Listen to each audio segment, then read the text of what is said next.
Viha Iisraeli ja Iraani vahel ei alanud poliitikast, vaid piiblist. Ja see, mida sa teada saad, muudab seda, kuidas sa uudiseid vaatad. On üks üllatav asi, sest 2500 aastat tagasi kasutas Jumal Pärsiat, mis oli iidne kuningriik ja millest sai tänapäeva Iraan Iisraeli päästmiseks. Nad vabastasid juudid Paabeli vangipõlvest ja aitasid ka templit uuesti üles ehitada, kasutades Pärsia rikkusi. Ja nende kuningat Küüros Suurt nimetas Jumal ühe kõige pühamate tiitlitega pühakirjas. Messias. Aga enne kui alustame, ära unusta sellele videole meeldimist panna. See on meie sisuloojate jaoks väga oluline. Suur aitäh ja nüüd alustame. Selle sugupuu sees on 2 nime, mida enamik inimesi tavaliselt ei märka.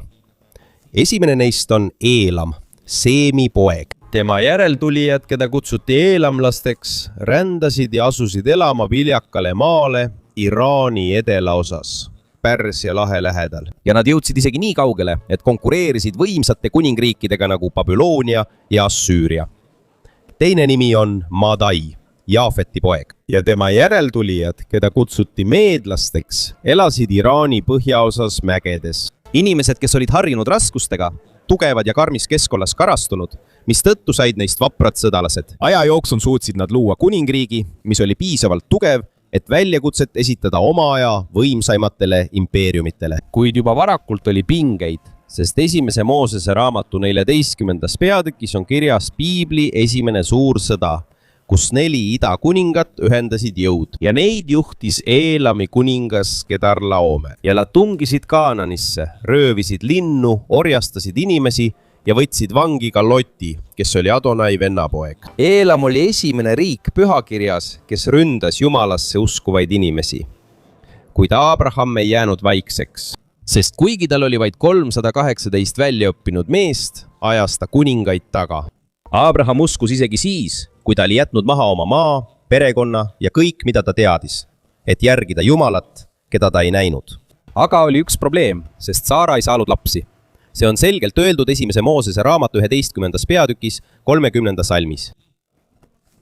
Ja nende rännakul anti suure rahva tõotus mehele, kelle naine ei suutnud rasestuda. Ja kui möödub 5 aastat, 10 aastat ja iga kuu tundub, et vastust ei tule, jääb tõotus püsima, kuid last ikka veel ei ole. Ta andis oma Egiptuse orja Haagari Abrahamile, et neil võiks olla laps. Haagari jäi rasedaks ja tema suhtumine Saaraasse muutus. Jumal lubas, et tema järeltulijaid saab olema väga palju.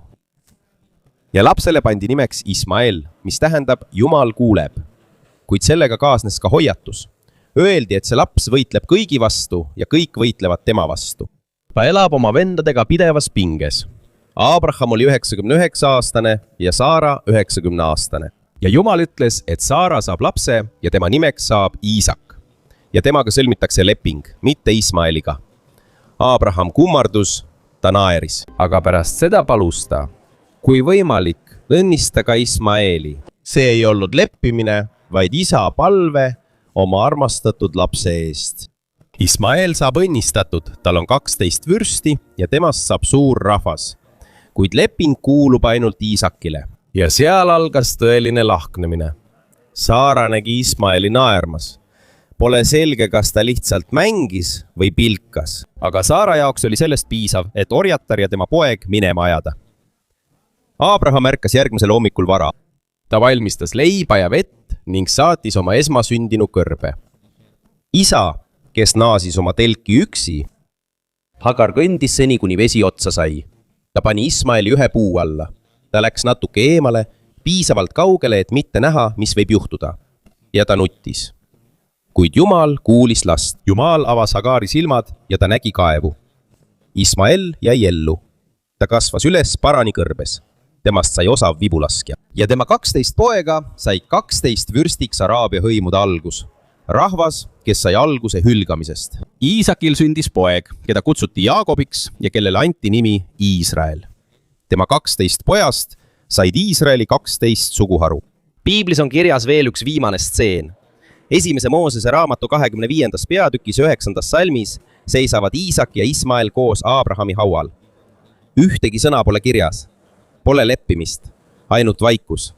2 rahvast, üks isa, üks haav. ja sellest haavast sünnib rahvas, keda Jumal kasutab suure eesmärgi nimel. aga mis siis, kui kõige olulisem abistaja Iisraelile on kuningas, kes ise Jumalat ei kummarda? ja mis siis, kui Jumal kutsus teda nimepidi 150 aastat enne tema sündi? Selle mõistmiseks pead sa kõigepealt teadma, mis juhtus Iisraeliga. Jeruusalemm hävitati. Tempel põletati maha. Ja juudid viidi Paabelisse vangidena 70 aastaks. Nad elasid teise kuningriigi vangidena. Nad nutsid Paabeli jõgede ääres ja nad ootasid.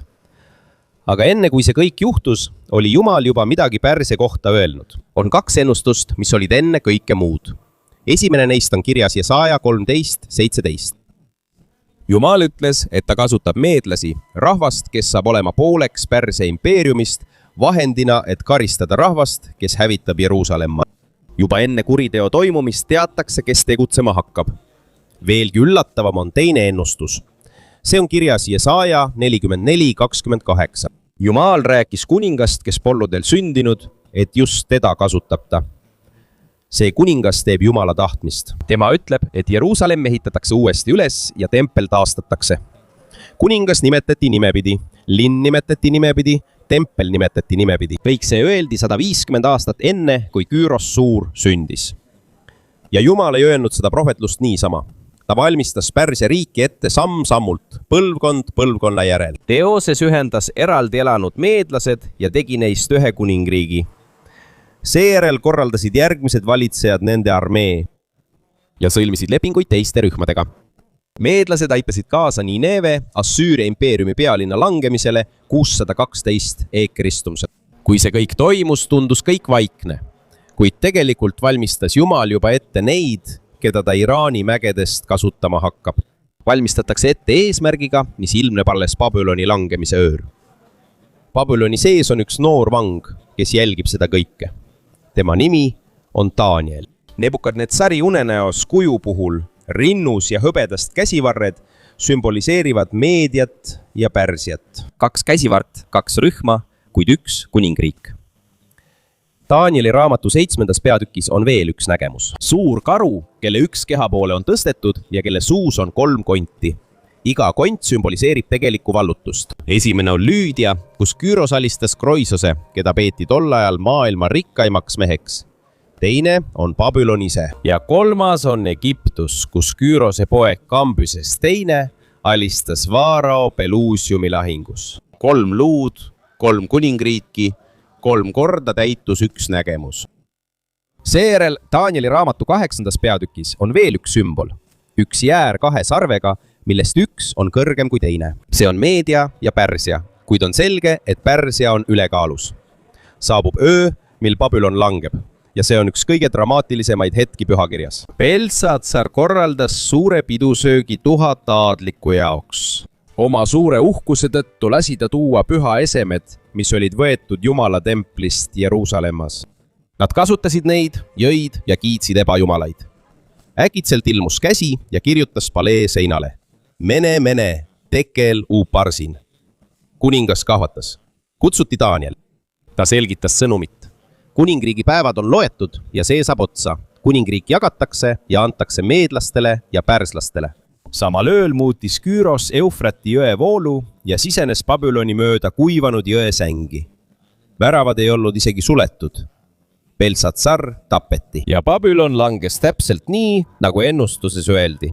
Pärast seda tegi Küüros midagi, mida ükski teine vallutaja polnud teinud. Ta andis välja korralduse. Juudid võisid koju tagasi pöörduda. Ta rahastas templi taastamist. Ta saatis Iisraeli juhid Jeruusalemma tagasi koos toetuse ja rikkustega Pärsiast. Seda võib näha Jesaja 45:1, kus Jumal ütleb, see on, mida ta ütleb oma väljavalitule, Kürosele. Hebrea keeles tähendab sõna on Mashiach ehk Messias. Jumal kasutas sama sõna Pärsia kuninga kohta, kes tegelikult ei kummardanud teda. Ja see on sama sõna, mida hiljem kasutati Jeesus Kristuse kohta. See tähendab, et Jumal võib kasutada ükskõik keda oma plaani täideviimiseks. Pärsia ei vallutanud Iisraeli. Nad ei orjastanud Iisraeli rahvast. Nad aitasid Iisraelil tõusta. Nad päästsid Iisraeli Babyloonia käest. Aga samal ajal, kui kõik see toimus, hakkas samas impeeriumis vaikselt kujunema midagi muud. midagi, mis oli juba ammu oodanud. Xerxes I valitses Suusalinnast. Oma valitsemise alguses korraldas ta tohutu suure pidustuse, mis kestis 180 päeva, et näidata oma kuningriigi võimu. Ja pärast seda toimus veel 7-päevane pidustus kõigile Suusa elanikele. Peo haripunktis kutsus ta kuninganna Vashti, et näidata tema ilu külaliste ees. ta keeldus ja sellega pani ta kuninga kogu kuningriigi ees piinlikku olukorda. Seetõttu eemaldati kuninganna Vashti troonilt. Selle tõttu hakkasid tema nõuandjad lahendust otsima ja alustasid kogu kuningriigis otsinguid, et leida kõige ilusamad naised, keda kohale tuua. Palees, kus igaüks pidi enne kuninga ettetoomist läbima 1 aasta pikkuse ettevalmistuse. Üks valitutest oli Hadassa, juudi orb, keda salaja kasvatas tema nõbu Mordokai. Ja kui ta jõudis Paleesse, anti talle uus nimi, Ester.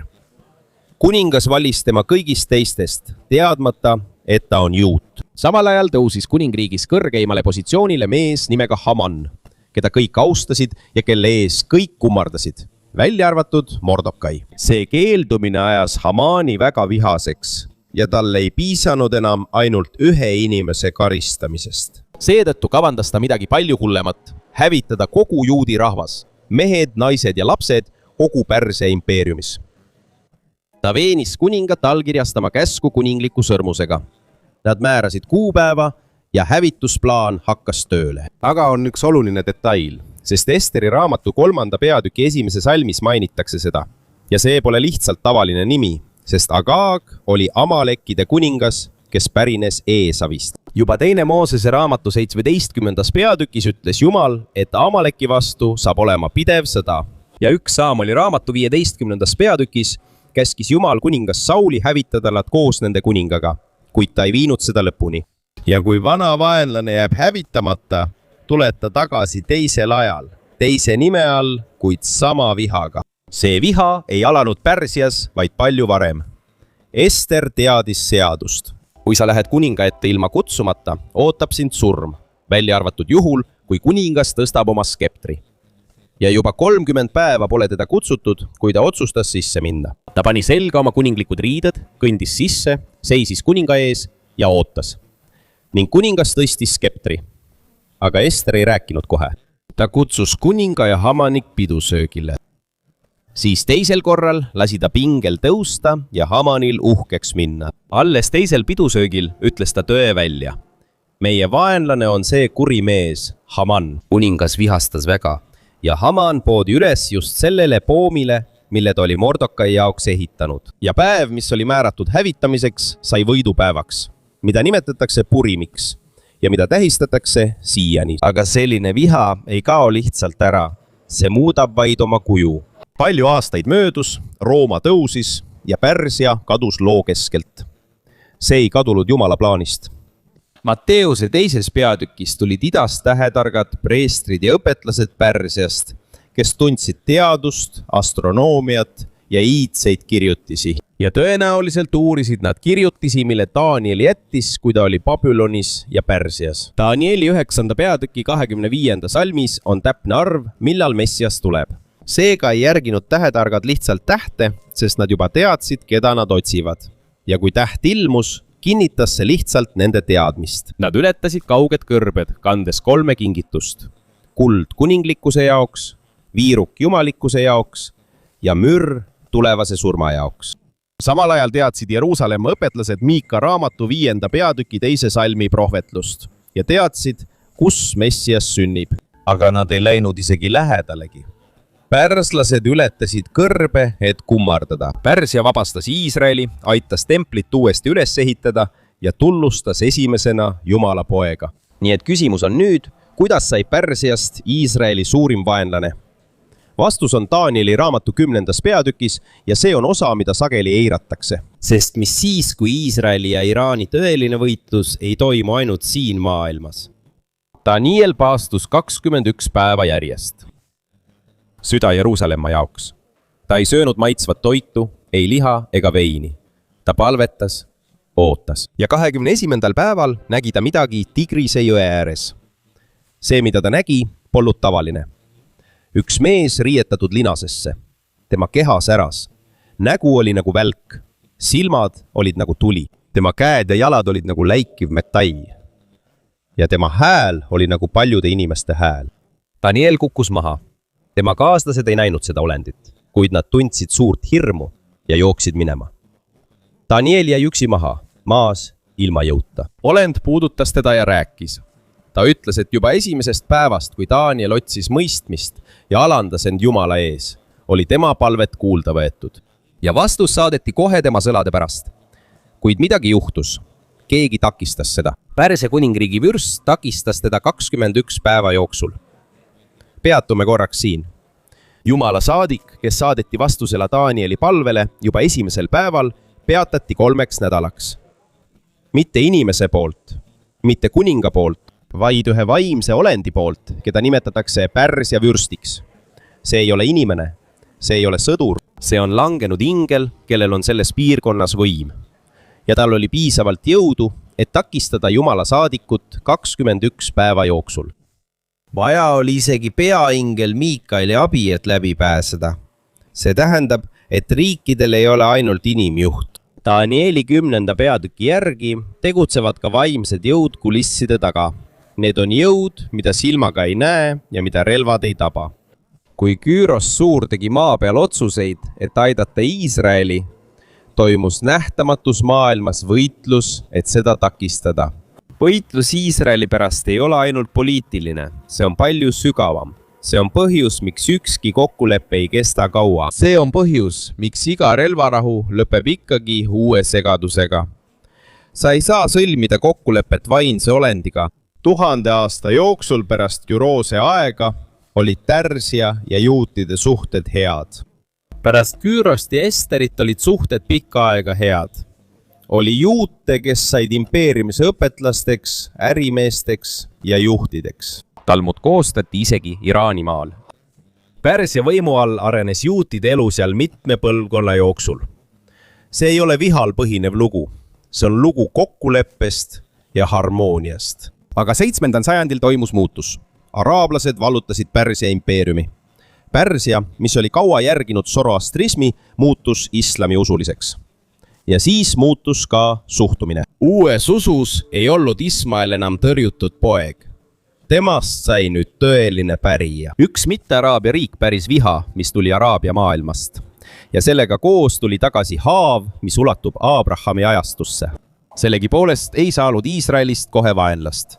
Läks veel 13 sajandit enne, kui kõik täielikult muutus. 1950-ndatest kuni 1970-ndateni oli Iraan šahi valitsemise all moodne, avatud ja Iisraeli liitlane. Iraani nafta voolas Iisraeli. Iisraellased töötasid Iraanis.